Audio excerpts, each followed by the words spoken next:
Nagomba imbere ko ntangura kuvuga ijambo banze ndabe ko ariho abigenga ngaha abigenga no kuvuga abantu batari mu migambwe kubira ko imigambwe tuyanka imigambwe turayikunda ariko hari abantu kubw'impamvu zitandukanye hagende umukozi w'Imana birangora kuja mu mugambwe y'ucankuriya abandi kubera akazi abari mukora mu butungane bari mu gisirikare mu gipolisi n'abandi bahisemo gusa kutaja mu migambwe kubera impamvu zitandukanye nibo ba mbere tuje guserukira tuje kuvugana namwe imbere y'uko rero mvuga ijambo nagomba ndabe ko hariho abantu bita ko arabigenga ngaha no kuvuga batari munsi gusa batariko barakora gusa munsi y'imigambwe muri hano mbajije ngo abigenga muriho muce muduza ukuboko mumbwire muti turiho kugira nabe yuko hariho abigenga bariho ngaha iwacu kugira ngo dushobore kuganira abigenga muriho abigenga hari inyuma muriho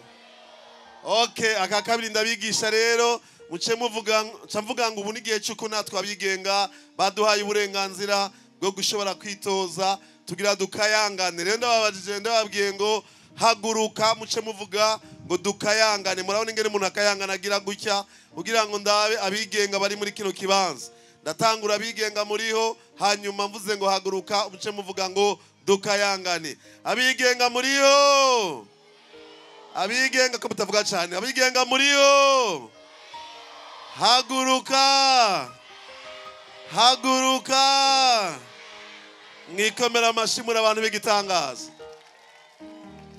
abandi bantu nserukira cyane je mu bikorwa nsanzwe nkora no guharuka nubwo abantu bakiri munsi y'imyaka 35 bakunda igihugu bagomba gukora igihugu maze imyaka myinshi nkorera guharuka ndagwigisha kuva mu mwaka ya 1998 gushika uyu munsi gushikaho naronse kidari c'intwari naho ni mukuru w'igihugu kubera gukorera guharuka nima muri ngaha mu guharuka rero naho muri mu migambwe mutarabigenga mvuze ngo ugwaruka muce mwitabira ngo turashoboye kandi muvuge n'inguvu nyinshi numve ko mushoboye ugwaruka abana bonyene nibo babishoboye bari abinyuma mbariza ujye umuntu akubwiye ngo ntashoboye ikibazo ufise ndiki mumbariza tukibufike ikibazo kutavuze dufike ikibazo ugwaruka abantu bari hari hanyuma mu mabutike namwe abugwaruka mwishure ugwaruka turashoboye mwikomera amashimenshi cyane rero naje kubagendera mwayibonye ku vyapa ku mafoto bashyize hariya nitwa Nahimana Dieudonné nkaba muri kino gihe ndiko nditoza mu kibanza c'umushinga amateka yigenga mu ntara ya Bujumbura nkaba narabisavye ndavyemererwa n'amategeko nico gituma mubona n'uyu munsi baduhaye akaryo gushobora gushika hano nagomba rero ubwa mbere gushimira Imana yadushoboje gushika hano ukitaba Imana n'ubuntu bwayo nituba turi hano mumfashe dukomera Imana yacu amashi menshi kubugira neza kwayo ndashima indongo z'igihugu mere kuri nyecubari mukuru w'igihugu abarongo y'intara yahora yitwa Bujumbura ariko buri muri Bujumbura imwe yagutse hamwe n'abashinzwe iyi commune baduhaye uruhusha gushobora kuza kubana namwe ndabashimiye nabo nyene n'abagore mufashe tubakomera amashi abariko baramfasha muri mwana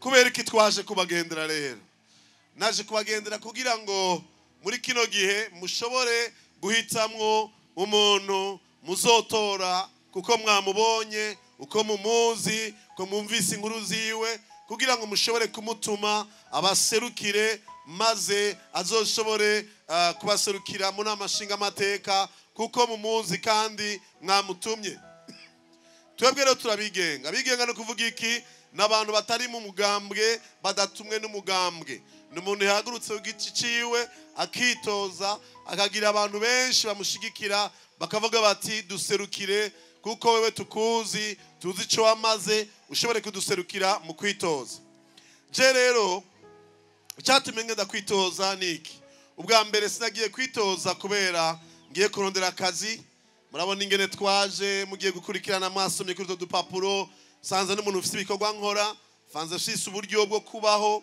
bukwiye ariko nahisemo kugira ngo nze kwitoza kugira ngo ushobore guserukira umugwi w'abarundi n'abarundikazi bama bumva igihe cyose turi mu bihe ajanye n'ivy'amatora umengo ntibibaraba nukuvuga abantu baba bitwa abigenga canke abantu bemera Imana bakeneye ko ukwemera Imana kwabo nako gushigwa imbere mu mategeko mu madini atandukanye ugwaruka bakiri bato ugira ngo bumve ko n'abataciye mu nzira y'imigambwe nabo nyine bafise ijambo.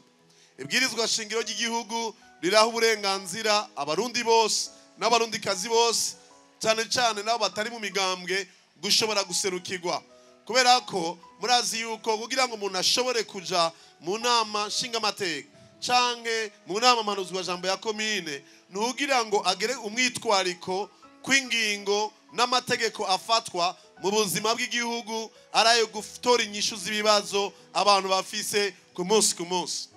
Ibwirizwa shingiro ratwereka neza yuko leta ifise icisabwa gukora nukwitwararika yuko abarundikazi bose cyane cyane ugwaruka babaho neza bafise ibahagije baryama neza ivyo bakora byo kwiteza imbere bashoboza gutera imbere bagashika kuco bifuza gushika ko mu buzima bwabo.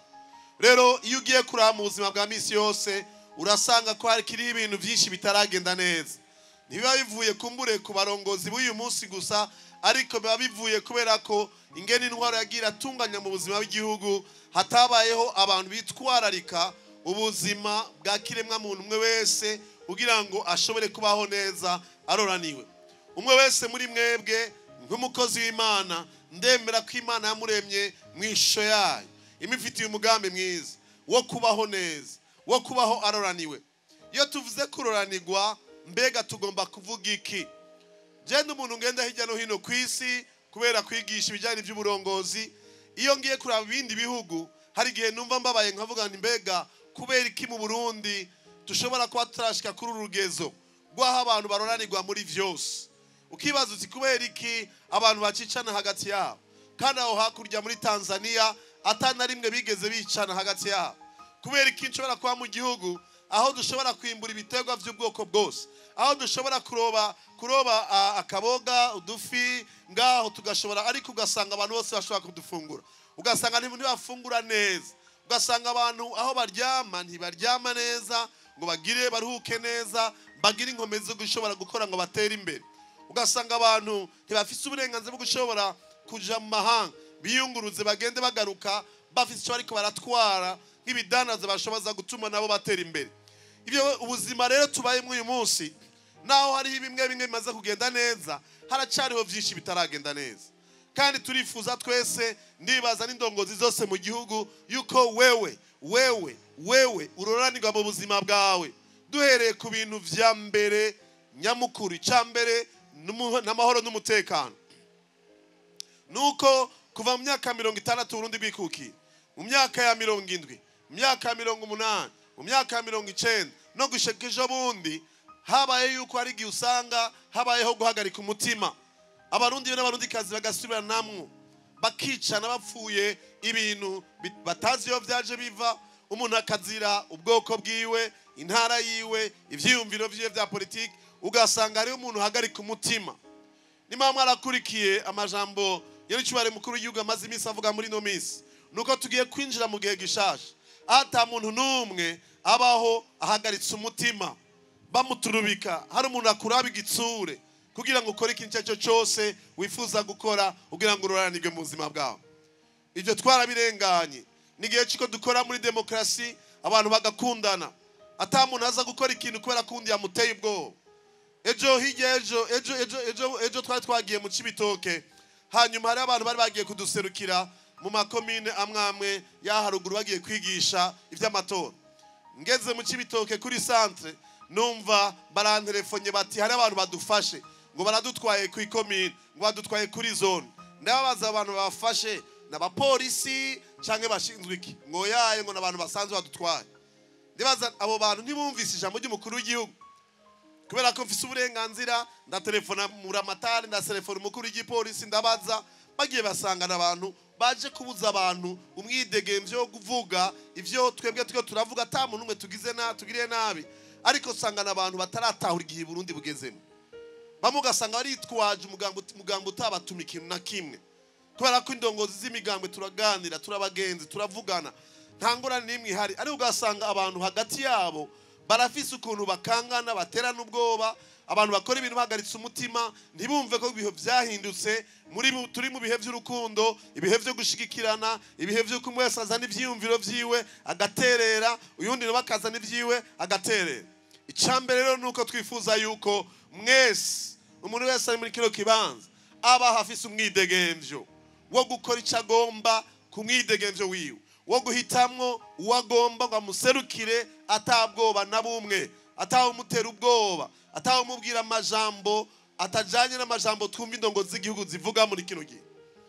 Umuntu atanumwe atinya ko ejo mu gitondo asubira kuba mu ntambara ngo yisanga yahunze, yisange hari abantu bapfuye bazira ubusa, kuko twavyumvise ku vya myaka 60 twagiye tuvyisubirizamo.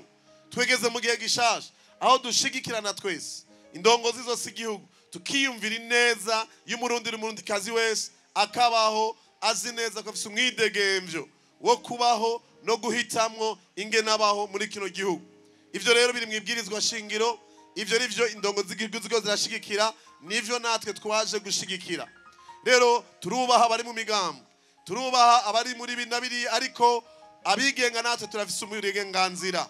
Nta muntu ari oblige canke ategerezwa guhitamwo ivyo ikintu cyaje cyose ku nguvu, umuntu abihitamo kuko yabigomvye. Rero mwebwe abidegemvya muri hano, bambe abigenga muri hano, mugendere mu gutahura neza yuko icifuzo cacu nuko ni mwadutora duharanira yuko umuntu wese mu bwigenge bwiwe aterera mu buzima bw'igihugu, atavyo kuzana inzangano, amacakubiri, ubwicanyi. Ivyo twabaye muri kahise twarabirenganye, tuje mu kindi gihe gishasha mu buzima bwacu. Icakabiri dushimikira ko cyane cyatume twitoza nuko twifuza neza yuko ibintu ngenderwako bituma umuntu haranirwa mu buzima bwiwe biba ari ibintu bisanzwe mu buzima bwacu. Kumbure mwebwe mwaratomboye mwibera iruhande y'ikiyaga, kumbure mwebwe mwaratomboye mufise isi ndimwa, ariko ejo navuye ahantu kure mu Cibitoke, ndabaza abantu usanga hari abantu ashobora gusanga gifungura rimwe ku munsi, ariko je nibaza ko ngaha mwebwe ndabona musa neza, nibaza ko n'imiburiburi mufungura 3 ku munsi, kuko ivyo nivyo umuntu akwiriye kugira nk'abana bakiri bato. Ko muriko muravugana amahoro, nibaza ko mufungura 3 ku munsi. Kubera iki? Murafise ivyo ahantu hari imhimbuka, murafise ikiyaga, ho bari umuntu adafungura 3 ku munsi. Turaba umuntu badafungura 3 ku munsi yo bari. Kubera iki nuko mwe abana murashobora kuja kwishure mutafunguye mu gitondo? Muratubabarira twebwe abantu bakuze, muratubabarira twarakoze amakosa, turabasavye imbabazi ko twari dukwiye gukora ibisabwa byose kugira ngo mwebwe mugende kwishure, kuko turabizi neza abahinga baravyerekana, iyo umwana agiye kwishura atafunguye ubwenge bwiwe ntibukora uko bikwiriye. Bavyeyi muri hano, ndongozi muri ngaha, dukora ibishoboka byose kugira ngo umwana imbere ko ava muhira abe yashoboye gufataho gatoke canke akajumbu canke ibiharage, aje kwishure afise mu nda hameze neza. Basi dufate mwemwe muratandukanya na mu Cibitoke hari akure nageze, basi numvise ko mudafungura 3, ariko n'imiburiburi mwese murafungura 2 ku munsi, sivyo? Ico nimikomera amashi murafungura 2 ku munsi, kwa kumenya amashi bakenone. Okay, icifuzo rero nuko tugera ku rugezo rwaho murundi n'umurundikazi wese afungura neza. Ariko ivyo si kibazo c'abarongozi gusa umukuru w'igihugu canke abandi, ni kibazo ca twese. Tweza gushira hamwe inguvu n'ubwenge dufise kugira ngo dushobore kufungura neza, tugire inkomezi, duterere muri ambona kazoza y'u Burundi. Rero ivyo nivyo twifuza guharanira. Mwebwe basi mwaratomboye, je naho ndiko nditoza mu ntara Bujumbura, nakuriye ruguru ahantu kure, nuko gusa nabaye Bujumbura kuva kera, ariko jewe nakuriye iwacu Muyinga. Twahora twumva tubwira Tanganyika ni kure, ariko Imana ishimwe mu hafi ya Tanganyika. Ico mwe mudusumbije abiwacu imuyinga, nuko ku mugoroba imisi yose mwebwe murajya agafi, murajya kaboga. Ivyo twebwe ntavyo dushobora. Abiri iwacu twebwe turinda kurindira amezi n'amezi, ariko mwebwe mukubitiraho hepfo mu kiyaga mu karoba, turi abantu baraye bari ifi uyu munsi, turi abantu baraye barayifije mu ijoro. Abari ifi murabona mwikomera amashi, mwebwe muragenda mu karoba aho hepfo. Imana yarabateje ikiyaga kiri hafi, mukwiye rero kugera ku rugezo rwaho muroba agafi, ntimufungure mwebwe gusa, ariko ako mwaronse mushobore kurungikira n'abantu bakure mu Ruyigi babazanira amafaranga, n'abanyamuhinga bazanira amafaranga, mutere imbere murongene mushobora kubaho neza. Rero icyifuzo cyacu nuko umurundi n'umundikazi wese abaho neza, yafunguriye imukwiye, aryama neza. Murazi ejo bundi nari nagiye kwigisha muri komine Nyabihanga, hari abantu benshi bangana gutya. Ndabaza ikibazo nk'ibi nkunda kubaza, numva hari ikibazo kimbajije kirambabaje, kubera ko mwebwe muba hafi y'amatara, muba mu gisagara nko kwa kubaci Bujumbura, mwebwe uburaro bwanyu meze neza, murafise amatara, murafise amazi, ariko igihambaye basi muraryama ku matera, sivyo? Ivyo nivyo abahari Nyabihanga niyo badashobora kuryama ku matera. Turi abantu baraye ku matera uyu munsi turaho. Murabona ko muri benshi mikomera amashi, mwe murateye imbere, ariko hariya ruguru haracariho abandi mukwiye kwiyumvira kugira bagire uburaro bwiza, basinzire neza, bavyuke mu gitondo bagenda gukora canke baja ku ishure kubera ko baruhutse mu mibiri. Ivyo rero n'uruhara rwanyu mwese, umwe wese muri mwebwe arafise inguvu n'ubwenge yokoresha kugira ngo dushobore kuryama neza. Haracana abantu hariya mu misozi akiryamana n'intungwa, akiryama ahantu yatetse mu ijoro, ntasinzire neza ntahumeke neza. Murabona rero ko dugifise akazi ko gukora. Niba mwarumvise imbona kazoza y'ibihumbi 2040 na 2060 kugira tuhashike, umwe wese muri mwebwe arafise uruhara. Bisaba ko dushira inguvu hamwe tugakoresha ubwenge Imana yaduhaye kugira ngo dushobore kuroranirwa. Je ndiko ndababwira aya majambo, sindi umwana yakuriye ahantu hameze neza. Narahuye n'ingorane, narabaye imfuvyi mu ntambara, narabaye mwibarabara haji Bujumbura mu gisagara, nari mu buzima atavyizigiro ngira, aho abantu bambwira ngo ntacu uzovuyemwo, abantu bakavuga bati we ntaho uzofushitse mu buzima. Ngira Imana, umugenzi umwe araza arantwara mwibarabara, ntwara kuma indaro muri Université y'u Burundi, arampa indaro, hanyuma banyigisha ijambo, ambwira ijambo ry'Imana, ubuzima bwanje burahinduka, ndakira agakiza, ndahinduka, maze ntangura kugira ivyizigiro bishasha mu Mana. Imana inkuraho, nari ngowe, amashuri yarahagaze kubera intambara, sinashoboye kwiga amashuri menshi. Ico gihe nagarukiye mu mwaka w'9 kuri lycée de Tanganyika, ubuzima ntagira ico mfungura. Nimba ko nababwira gufungura rimwe ku munsi, niko vyangendera. Nashaka kumara iminsi 4 ntagira ico mfungura, ndi mu buzima bugoye, nziko ejo ntazaho nzogarukira, nifuza kuza gukora akazi go mu nzu gusa kugira ngende guteka ndonke ivyo mfungura ku muntu ko ndakorera. Ariko kuba kumenya Imana, ubuzima bwanje burahinduka, maze ntangura kugira ivyizigiro vya kazoza, ntangura kwitwararika abandi bana twari turi kumwe mwibarabara. Mwumvise yuko kugira ngo shobore kuronka ikidari nawe ni mukuru w'igihugu, nuko twatanguye gufasha abana bahoze bamwibarabara, tukabafasha kuja mu mashuri, baratangura gutera imbere mu ngabire zabo, gushikaho niba mwarakurikiye mu makuru, bamwe muri abo bana bagiye gukina umupira mu bindi bihugu. Turagenda gukina muri Brazil mu mwaka wa 2014, abana bahora bamwibarabara baba kabiri ku isi yose, barakigwa na nyene cyubare mukuru w'igihugu, n'abanyenda bahagashimwe igitega ku munsi mukuru w'abakozi. Hanyuma turagenda mu mwaka wa 2016 kandi muri Brazil, Rio de Janeiro, umwana natoye mwibarabara afise imyaka 4 canke 5, niwe yabaye wa mbere mu kuronka umudari w'inzahabu. Baravuza Burundi bwacu, turaza dufise imidari 4 kubw'abana bagiye guhiganwa, batigeze bafatana bus, ariko bafata indege bava Burundi, baraduga Dubai, baramanuka baragenda barashika muri Brazil, bagaruka bakigwa n'abategetsi b'igihugu. Kubera iki? Kuko ingabire zabo batanga kuzikoresha.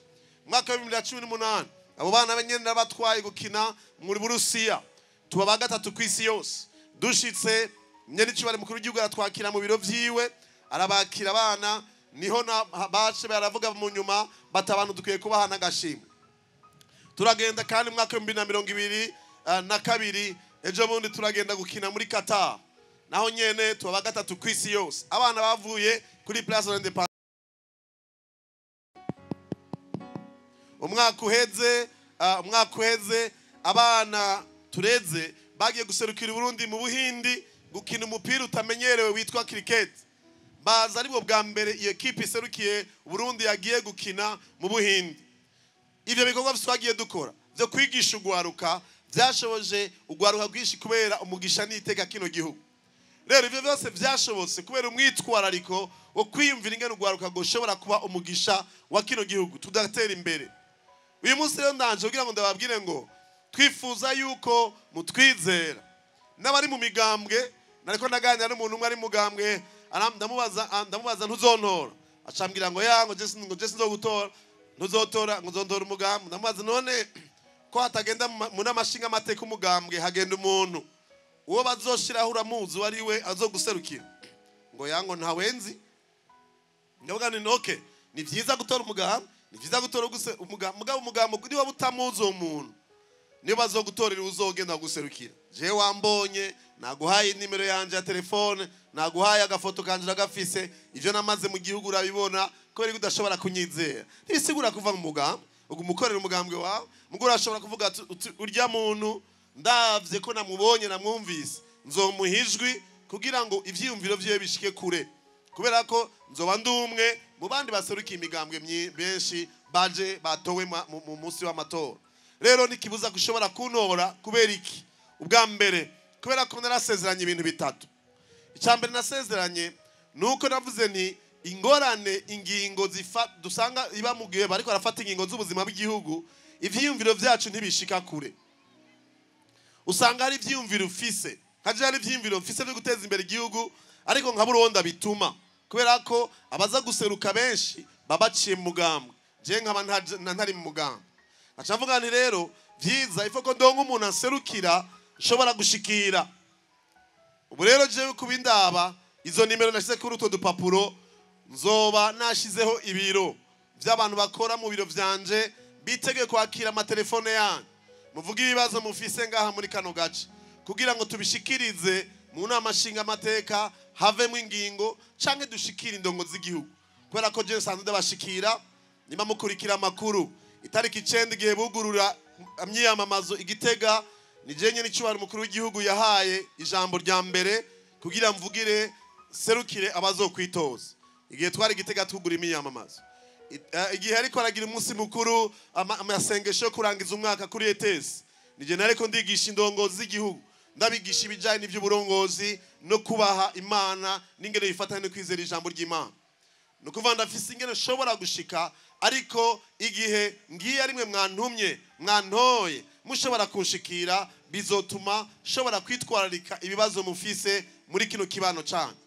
Ubwa kabiri nemeye yuko nimwantora kugira ndabaserukire nzokwama ngaruka muri aha naciye mu kwiyamamaza kugira ngo tuganire ndababwira ibijanye n'amategeko ariko arafatwa canke ivyiyumviro twoshira mu mategeko yotuma ingene ikiyaga gitezwa imbere haboneka amashuri atuma abantu bashobora kwiga ivy'uburovyi no guhingura amafi kugira ngo ashobore gushika kure aho badashobora kuyaronka maze turonka amafaranga y'agaciro ashobora gutuma ivyo tudashobora kwirongera ngaha mu Burundi. Ivyo byose bizovana nuko nzoba nagarutse kuganira namwe kugira ngo duhanahana ivyiyumviro. Ica gatatu nemeye nibisani byo sanzwe nkora kugaruka gusubira kurabira hamwe no gwaruka ingene tugira imigambi yo kwiteza imbere.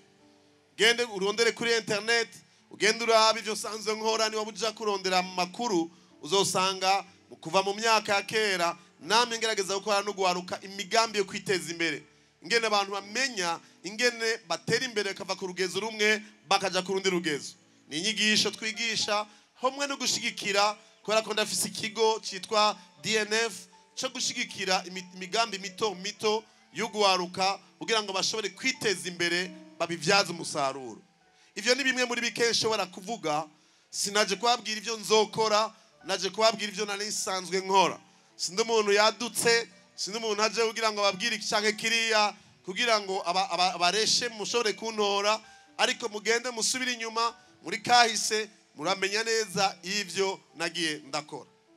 Rero nagomba ndabasabe kugira ngo tugire ubwo bumwe mumfashe mushigikire muntore kuri rya nimero 27 uzoba utoye umuntu wabonye uzi ushobora gushikira agusezeraniye ko azogaruka. Ndi mukozi w'Imana, sindi mubeshi, sinoza kubabwira ivyo ntazokora. Je kubabwira ivyo nsanze nkora n'ivyo nitegeye gukorana hamwe nawe. Twebwe rero nk'abigenga ntituri muri ya migwi ibiri. Abantu bari muri politike baratumenyereje imigwi ibiri. Iyo migwi ibiri rero siyo turimwo. Abanyepolitike bamatubwira ngo hari umugwi w'abagwanya ubutegetsi, ngo hari n'umugambwe bari ku butegetsi, ngo abemberana n'abari mu mugambwe uri ku butegetsi. Abigenga rero twe niturabagwanya abari mu butegetsi kandi nituri mu bari mu butegetsi. Turi hagati na hagati, turabahuza, twiyumvira ineza ya bose. Nta muntu numwe twifuza yuko yomererwa nabi, yohunga igihugu, yoba adafungura ngo amererwe neza, aruhuke neza, agira amagara meza, atera imbere. Ivyo nivyo twebwe twifuza. Kubw'ivyo rero ntiyagira umuntu numwe ari mu migambwe yari yose yobona umuntu yemeye kuduserukira ngo amuhohotere. Abamaze kubigerageza mu bice bibiri bose barahanywe, kandi barahanywe n'amategeko, kandi barahanywe cyane. Kubera iki? Kubera ko basotoye abantu atakintu kibi dufise tuza kuvuga, ta muntu umwe tugirira nabi. Umuntu wese afise uburenganzira bwo guhitamo. Igihe ntihagira umuntu agusotora agoye ko wavuze ko ushigikiye, inimero urayifise mu dutelefone, turaza tugashikaho twebwe nyene uwo muntu tuza tukamitora tugatora inyishu y'ikibazo. Ko nta muntu numwe ejo bundi bari ko baravyitwaza, bari bazi ngo baraza kubashigikira, ariko indongozi z'igihugu n'indongozi mu mugambwe bari bavuyemwo barabihakanye kubabwiye ati ivyo bintu mwakoze ntawe batumye. Uyu munsi ni bariko baraca mu ngorane. Kubw'ivyo rero tugumane hamwe twese, tugumane mu runani, dushigikirane, dukundane, tugire umutima mwiza, dutezanye imbere, turote kazoza keza ka kino gihugu. Ndavyizera neza ntagekeranya yuko nitwashira hamwe mu mutima umwe, tugashira hamwe mu rukundo, turashobora guteza imbere kino gihugu mu muvuduko udasanzwe. Namambwira abantu ni uravye ivyo twakoze mu bana bavuye mu ibarabara n'abantu rundi gwaruka twigisha mu mwanya muto, ntaco buza yuko mutwizeye twofasha kugira ngo mwebwe muri hano muri kano gashe namwe mushobore gutera imbere n'ingoga. Sha kubarambira rero mwavyumvise, nagomba kubasaba ku munsi muzogenda gutora mu ndwiza itariki 5 z'ukwa gatandatu, niwinjira mu kazu kitora uzofata umwanya witonde kuri rugero papuro. Turi 29 twese tuke turitoza imigambwe n'abigenga. Uzocura binemero 27 barakubwira mu kanya ingeri uzobikora, ushire ku rutoke rwawe uvuge ngo ndifatanije ne wa muntu nabonye yaje kutugendera, ndazi izina ryiwe, ndazi ivyo yaco yamaze mu gihugu, ndagomba ko ari wanserukira mu bijanye no gufata ingingo z'ubuzima bw'igihugu. Hanyuma ninjiramo n'amashinga amateka, zogaruka twiyumvire hamwe ingene duteza imbere kano karere, ingene duteza imbere kino gice dusanzwe turimo. Imbere yuko ndangitse ndabasaba ibintu bibiri. Mbere ko turangiza uyu munsi, bwa mbere nagomba kurangiza ibijanye n'ivy'imiyamamazo jewe naje gukora kugira ngo tuze ko harakanya abaririmbyi twabazaniye babandanye kubateramisha. Ariko imbere yuko ndabahamagara muraza kunkundira nkora ikindi kintu ca kabiri. Ariko imbere ko nkora ico ca kabiri nagomba mbaze mwebwe bantu beza muri hano, nabonye mwanyihweje, mwanyumvirije, mumvirije twababwiye, ninde muntu nga afise ubushizi bw'amanga avuga ati wewe nagomba gusezerana ko nzoguhijwi itariki 5 z'ukwa gatandatu. Uduze ukuboko nimbuzompijwi ndabe abantu benyemereye ijwi, nturabe uri ruhande yawe uyo atadugije ukuboko, sinzi camuzanye, sinzi yajava, sinzi intumbere yiwe afise. Mwikomera amashi mwese muri abantu b'igitangaza. Ndizeye ko ngaha muri kino kibanza ariho nzoronkera amajwi menshi muri ino ntara ya Bujumbura. Kubw'ivyo rero tubandanye gutekana, tubandanye kubana mu mahoro, tubandanye kuba munezero. Ndashaka gusaba ijambo rimwe rindi. Ndabasaba ijambo rimwe munkundire. Ibi nibijanye no kwiyamamaza, sivyo? Byo kwiyamamaza no kubasaba muzontore nabirangije. Ariko bababwiye mukanya yuko jewe sanze n'umukozi w'Imana, sivyo?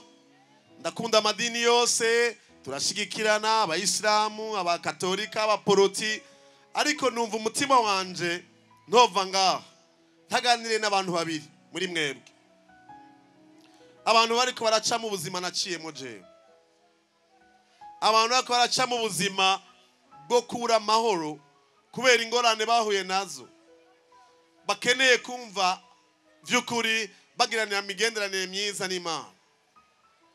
Nico gituma nagomba ndabasaba umunota umwe gusa munyihanganira abarimvyi bagira bazi, ndabasaba iki kintu gikurikira.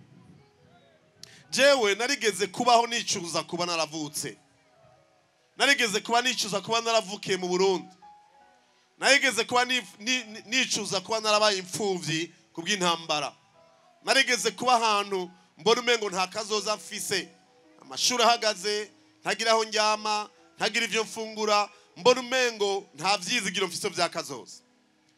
Haragera ahantu nibaza kwiyahura, harantu nigerageza kwiyumvira basi ntiyahuye ngende gukora akazi gatoye gasuzuguritse ko guteka kugira ngo ndonke ivyo mfungura naho njyama.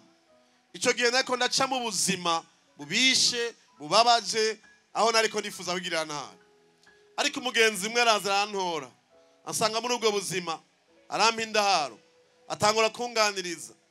Atangiye kunganiriza ambarira amajambo yakoze ku mutima nagomba kubwira abantu babiri canke batatu gusa ce nigira ngaho. Arambarira ati, Dieudonne, ubuzima uri kuracamwo sibwo Imana yaguteguriye. Ubuzima uri kurahura nabwo siyo mugambi mwiza w'Imana ku buzima bwawe. Ubuzima uri kurabucamwo kubera ko hariho abantu bagendera mu nzira zahesha Imana icubahiro, bakoze ibintu bidahesha Imana icubahiro, nawe wenyene ku bwa kamere k'icaha waratandukanye n'Imana, bituma udashobora kugirana imigenderanire n'Imana. Uyu munsi uri kuricuza, ariko Imana yakuremye mu ishusho yayo, igufitiye umugambi mwiza kugira ngo ubeho uroraniwe, utere imbere, ubeho unezere muri ino si. Aya magume n'ibibazo uri kurahura navyo si umugambi w'Imana, ariko ni ingaruka mbi z'abantu bakora ibidahesha Imana icubahiro, vyavuye kutumvira Imana nawe wenyene ku giti cawe. Ntangura kumuhaririza kubera ko nakuze ndi umuntu asenga cyane, ariko naco gihe nabihevye kubera ko nari narababajwe n'ibintu vyambaye ko mu ntambara, nari nabihevye byo gusenga Imana. Hanyuma arambara ati, hari ikintu utatahuye neza, nuko ikintu wewe nawe uvuga ngo uri umukristo ntiwatahuye neza yuko icyatumye Yesu Kristo agupfira ku musaraba kwari kugira ngo niwamwizeresha umutima ukamwaturisha akanwa kawe yuko ari umwami n'umukiza w'ubuzima bwawe, yuko akuremera umutima musha, ukawarigwa ibyaha byawe, hanyuma ugashobora kugira ivyizigiro vya kazoza kugira ngo ushobore gutera imbere, maze wiga ijambo ry'Imana rihindura ivyiyumviro vyawe, maze ushobore kubaho uhesha Imana icubahiro. Arambwira amajambo mugabo kubera ko yari yankoze ko kubw'urukundo yari yanyeretse ico gihe. Nta numwe yari yankunze ngo angirire imbabazi ankora aho hantu narindi, wewe yari yanyitwararitse atatu dupfana, numva birankoze ku mutima. Ndamubaza none je nukora iki?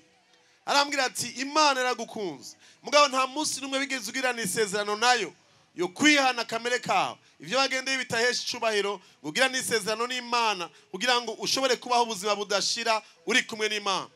Ati rero kugira ngo ushobore kuva muri ubwo buzima bwo kutagira ivyizigiro, bwo kuba ufise ubwoba bwejo, bwo gutinya urupfu n'ibindi vyose uri kurabamwo, nuko ugira isezerano, ukagira isezerano n'Imana, ukizera ko Kristo yagupfiriye, ko yakuzuki, ukamwakira ngo akubere umwami n'umukiza w'ubuzima bwawe. Hari kuwa gatandatu mu gitondo arantumira ahantu bariko barafungura banyoye icayi, nari ico gihe vyarangora kuronka amafaranga yo gufungura, arantwara aho hantu ngiye gufungura, sanga uwo muntu ariko arasigura aya majambo. Aravuga ngo niba umutima wawe uremerewe, utagira ivyizigiro vyejo, ugiranira isezerano n'Imana, wizere Kristo yapfuye ku bwawe, ugiranira isezerano bitavuye ku bavyeyi bawe, bitavuye ku idini wakuriyemwo, hanyuma araguha ubuzima bushasha, utangura ugira intanguro bushasha y'ubuzima bwawe. Ndamubaza, arambwira amajambo make yarantahuza. Aravuga ati, twese twakoze icaha ntidushobora gushikira ubwiza bw'Imana. Avuga ati, ariko urukundo rw'Imana rwatumye itanga umwana wayo kugira ngo umwizere ntapfe rubi, ariko aronke ubuzima budashira. Hama aravuga ati, nimugomba gufata iyo ngingo urashobora gusubiramwo iri sengesho. Ndonamika umutwe wanje ndasubiramwo isengesho yaravuze. Nabona umengo ni ibintu bisanzwe, ariko uyu munsi nimba mumubona mpagaze aha, ibi byose mubona nazananye, abo turiko turakorana, nta muntu yampaye amafaranga akomeye, n'uburyo Imana yampaye, ariko navuye aho hantu nagira nigire nabi, Imana iranteza imbere. Umunsi ndubatse, mfise umuryango n'abana bane, mfise ibikorwa byinshi ndongoye, ngenda mu bihugu byo bitandukanye kwisi. Mu myaka 3 iheze nta kwezi na kumwe no kwezi na kumwe ntafashe indege. ku kwezi ndafata indege ngenda kwigisha hirya no hino ku isi. No mu ndwi zitatu ziheze nari mu ngendo ndiko nagenda kwigisha. Ariko vyatanguriye he? Kuko uyo munsi mu gitondo kuwa gatandatu mfashe ingingo ndavuga nti nari umunyavyaha sinashobora kwikiza, nizera Imana ihindura umutima wanje, niga ijambo ryayo irahindura ivyiyumviro vyanje. Uyu munsi ndabona ubuzima bwanje bumeze neza. Kumbura ibi ntibikuraba wewe wari wiziye muri meeting nahejeje kubwira ivyo kwitoza twabihejeje. Ariko hariho abantu bakeyi numva nubwira nk'umukozi w'Imana ukawumva ugomba kugira n'isezerano rishasha n'Imana kugira ngo ubuzima bwawe buhinduke nk'uko bwahindutse ubw'iwanje. Ivyo meeting banze ubireke ku ruhande. Nagomba utore umuntu wewe ntazokwigera atakaza inganje yiwe. Jewe nimwantora ni imyaka 5 gusa. Ariko hari uwo uzotora utoye nk'uko namutoye ico gihe ubuzima bwawe bugahinduka kandi ibihe bidashira.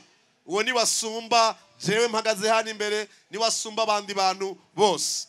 Numva vyomba bazamvuye hano nk'umukozi w'Imana ntaya karyo abantu 2 canke 3 bavuga bati uyu munsi ndagomba nanje ufashe mukozi w'Imana ngira n'isezerano n'Imana rishasha. Hari ubuzima mbayemwo, hari ibyaha ndiko ndagenderamwo, shaka imbabazi ziva ku Mana kugira ngo ntangure ubuzima bushasha nkuko nawe wa munsi wabutanguye. Niyo ari wewe wumvise amajambo naje kubwira ukaburi muri kino kibanza ndagutumira aho uhagaze uduze ukoko ndagusengere nk'umukozi w'Imana. Bavuga ati ndagomba kugira n'isezerano n'Imana. Nturaburi iruhande yawe ibisi bikino, ibisi vy'amatora, ibi ni vy'isezerano ryawe n'Imana yawe. Ndagutumira reke gusamara ugara amaso yawe. Nturaburi iruhande yawe, yumvire ku mutima wawe n'ubuzima bwawe usanze ubayemo nkuko nanje vyahindutse. Ndagusabe n'inguvu zawe zose aho uri kure usubire mwiri sengesho hamwe nanje uvuga uti Imana yanje, bivuge ndakumva uti Imana yanje uyu munsi nditahuye ko nari umunyavyaha, ko ntashobora kwikiza, ariko menye neza ko wandemye mu ishusho yawe, ko ufitiye umugambi mwiza, ko watanze umwana wawe Yesu Kristo akaza gupfa ku bwanje. Uyu munsi ku mugaragaro Mwami Yesu ndakwakiriye ingumbera umwana n'umukiza ubuzima bwanje. Ndihanye ivyo nakora bitaguhesha icubahiro. Urakoze kumbabariye, urakoze kumvise gusenga kwanje. Ndabisenze mu izina rya Yesu Kristo, amen. Ukimeze reka ndagusengere muri ntusamare ugaya amaso yawe. Data muremye w'ijuru n'isi, wewe waremye ikiyaga, imisozi, izuba, inyenyeri, waturemye mu ishusho yawe. Ndagushimiye kuri kano kajya uduhaye ko kuba muri kino kibanza Mwana. Uyu muntu Mwami atabifashe nk'ibikino, ariko agira n'isezerano nka nawe nkuko umukobwa agira n'isezerano n'umuhungu bagahinduka umugabo n'umugore. Ndasenze Mwami ngo iri sezerano agiraniye nawe rimuzane guhinduka umwana wawe.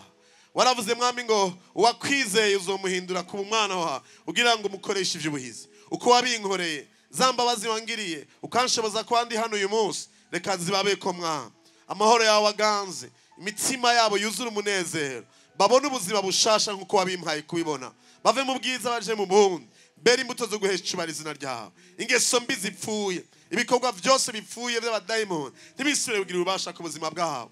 Mwami bagira amagara meza, ivyo barimye bimbure. Mwami abavyaye baheke, ntagire igikorwa na kimugwaniza yo subira gukora ngo agire nabi kano karere, agire nabi kino kibanza. Natuye nk'umukozi wawe Mwami, amahoro kuri kino kibanza, ugutera imbere, ukuranirwa mu vyo bariko barakora vyose. Ndagushimiye ko mvise gusenga kwacu, tubisenze mu izina rya Data n'igiye Umwana n'irya Mwemu Yera, amen. Dukomere Imana yacu amashi menshi. Ako kare gaciyemwo nk'umukozi w'Imana sinari kugenda ntabasengeye, nari kuba nkoze ikosa, ariko rero nagomba tubandanye imyiyamamazo ibikorwa twari turimwo. Mwihangane naho ndi umukozi w'Imana mu pastori, hageze guserukira abantu siserukira abakijijwe gusa, abakristo gusa, serukira abantu bavuye mu madini yose n'abatera imbere Imana. Nico gituma n'abaririmbyi turinda kuzana abaririmba indirimbo z'Imana gusa. Wari wese ashaka kubanezereza uko musanze munezerwa ni sawa, ariko nagomba ndangize nsuye kubabaza ngo itariki 5 z'ukwezi kwa gatandatu uzotora inimero zingahe? 27. Umuntu yitwa nde? Mwikomera amashi muri abantu b'igitangaza. Mu gihe cyo gutora murabe neza ntimuzoshira urutoke ku nimero 27, muzorushire ku kadirisha kari imbere y'ifoto yanje mwamye mubona iri ku nimero 27. Ugira ntimuhave mubinyuranya. Ntuzorondera igiharuro, uzoshire ku kadirisha abari ukoze urutoke rwawe uvuga uti ndatoye wa mukozi w'Imana anserukire, wa wigenga azonserukire kandi azirasezeranye ko azongaruka kunda. Reka rero mwakoze cyane, musa neza, numva nabakunze, muri abantu meze neza, ndabashimiye ku mwanteza amatwi. Nzogaruka tuza kuganira inyuma y'amatora turaba ingene duteza imbere kano karere kugira ngo byose bigende neza. Ukaba nawe wankunze umvise ko twahujije, reka umpepere turabe ndabe ko hari abantu bankunze ngaha twahujije. Ndabona muri abantu beza b'igitangaza, Imana ibahezagire, nanze bakunda cyane. Tuzosubira, reka tubananye guteramana abaririmbyi. Murakoze cyane.